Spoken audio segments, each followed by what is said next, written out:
Salam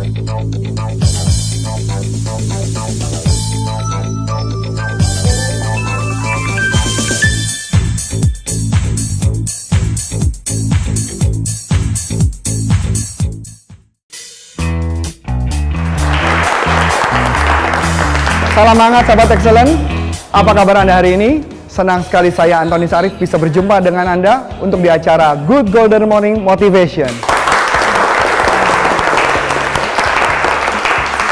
Pada kesempatan kali ini saya akan membahas topik mengenai punyai tujuan dalam hidup Anda. Nah, kalau orang bilang mau menjadi sukses, Anda harus punya tujuan untuk mencapai sesuatu. Kalau Anda nggak punya tujuan, maka Anda tidak akan pernah pergi kemana-mana. Saya mau berbicara seperti kalau kita imajinasikan kehidupan kita itu seperti sebuah kapal laut. Kapal laut yang berlayar di dalam perlautan tersebut, kita bisa menuju ke satu tempat. Kalau kita tidak ngeset satu tempat, kita tidak mengeset ke satu tujuan, kita tidak akan pernah mencapai kemana-mana. Anda bisa bayangkan, kehidupan kita kadang-kadang banyak orang mengatakan, hidup saya seperti mengikuti air yang mengalir, betul nggak? Saya cuma mengatakan, mengikuti air mengalir kehidupan itu bukan kehidupan teman-teman. Mengikuti air mengalir itu adalah ikan mati. Ikan hidup pasti akan melawan arus. Dia tidak mungkin dia akan mengikuti arus. Berarti mesti perkataannya apa? Anda harus mengeset tujuan hidup Anda. Anda harus mengeset Anda mau kemana. Seperti kapal berlayar tadi. Walaupun namanya kehidupan yang seperti kapal berlayar, kadang-kadang kita ada angin kencang. Kadang-kadang ada ombak yang sangat besar. Tetapi at least kita sudah mempunyai satu tujuan dan kita mau menuju kemana. Banyak orang yang mengatakan, Pak, kalau saya nanti punya tujuan hidup, kalau saya ngeset tujuan, kalau nggak tercapai nanti saya gila lagi katanya. Ya, banyak orang yang mengatakan gitu. Saya cuma yang mengatakan, at least Anda harus punya tujuan, Anda harus set tujuan Anda. Kalau enggak, Anda nggak tahu mau kemana, mau mencapai apa, impian apa yang Anda punya. Anda nggak akan tahu. Kehidupan saya beberapa tahun yang lalu, beberapa puluh tahun yang lalu, saya harus punya tujuan. Mungkin saya bukan tipikal orang yang punya tujuan langsung jangka panjang. Saya tipikal orang yang mempunyai tujuan jangka pendek. Mungkin jangka pendek mungkin 1 tahun sampai 3 tahun dan 5 tahun ke depan. Saya bukan orang yang bisa ngeset 10 tahun, 15 tahun. Itu bukan saya. Tapi ada orang yang memang bisa punya set impian bisa sampai 10-15 tahun ke depan. Itu masing-masing orang. Makanya biasanya kalau saya pribadi, kalau mengeset tujuan, saya ngeset dulu sekitar 5-10 tahun ke depannya mau apa yang saya mau, saya tarik ke belakang dan menjadi breakdown menjadi sebuah pekerjaan aktivitas. Itu yang saya lakukan. Nah, buat Anda yang punya tujuan jangka panjang, Anda boleh lihat jauh ke depan. Saya paling senang ada satu orang trainer yang sangat terkenal, ya dia punya buku yang judulnya Emit, ya Emit gitu buku itu. Di buku tersebut dia mengatakan, Michael Gerber nama orangnya, dia mengatakan kalau Anda mau sukses, Anda harus punya impian sebesar 10.000 kali lipat dari kondisi Anda sekarang. Wow, 10.000, gede banget ya. Itu ngebayangin kita 10.000 itu kayak apa gitu ya. Memang kelihatannya besar sekali, tetapi Michael Gerber mengatakan, at least Anda mulai yang pertama, apa langkah pertama Anda untuk mencapai ke 10.000 kali lipat. Saya cuma tertariknya begini teman-teman. Kenapa saya bilang punya tujuan hidup adalah bagian yang sangat penting. Saya mau menceritakan satu cerita begini teman-teman.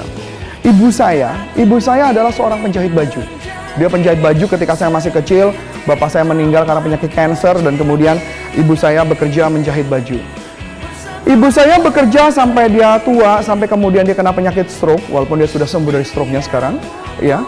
Dia tetap dalam kondisi yang tetap sama, tidak berubah, stagnan, tetap di tempat. Kalau orang banyak mengatakan bahwa dia menjalani kehidupannya, betul nggak? Yang penting saya menjalani kehidupan seperti biasa.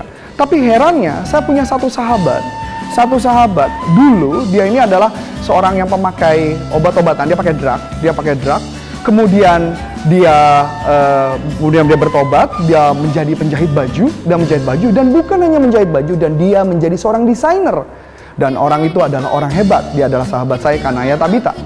Kanaya Tabita, dia menjadi desainer baju dan dia mempunyai galeri, dia mempunyai butik, bahkan dia sangat terkenal di Indonesia, betul nggak? Bahkan bukan hanya di Indonesia, bahkan bukan luar negeri pun dia terkenal sekali. Ini menarik, sama-sama penjahit baju. Ya, ibu saya menjahit baju, Kanaya Tabita menjahit baju sama-sama.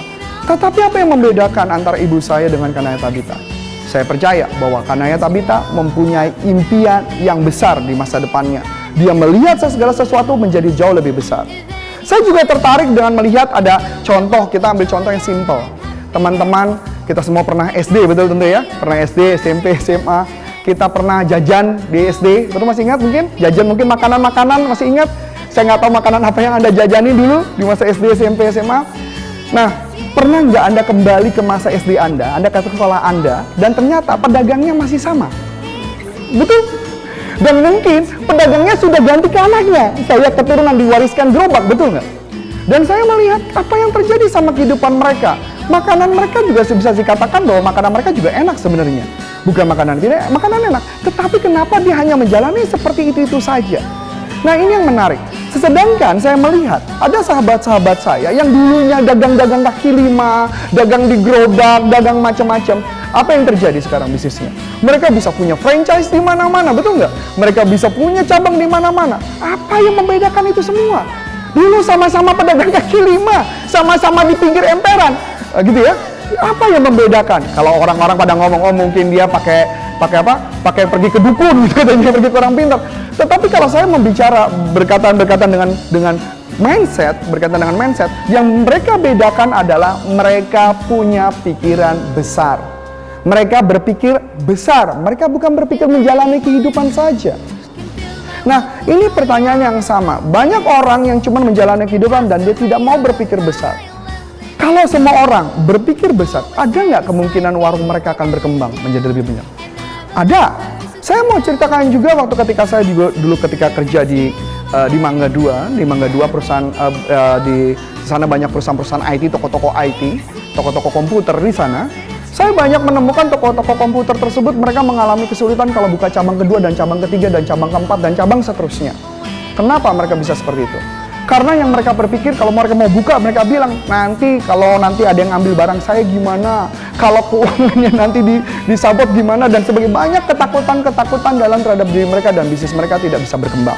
Tetapi di lain pihak, saya melihat banyak orang yang bekerja di perusahaan yang pernah bekerja di perusahaan orang lain, perusahaan besar, kemudian dia menjadi punya toko komputer, ternyata bisnis mereka jadi lebih besar.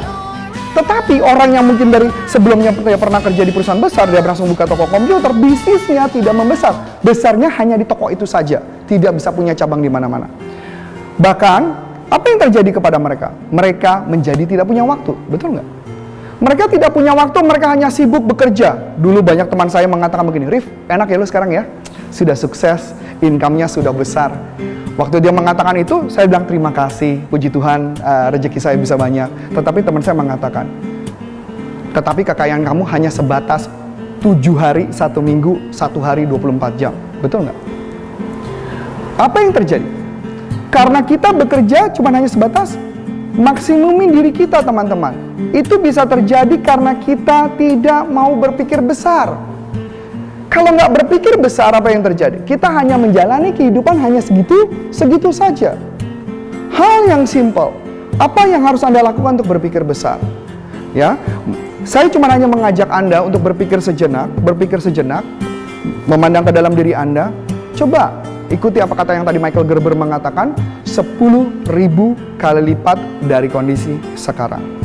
Coba Anda pikirkan, 10.000 kali lipat dari kondisi sekarang, Anda seperti apa? Oke? Dan jangan kemana-mana, kita akan kembali lagi bersama saya Antonius Arif di segmen berikutnya.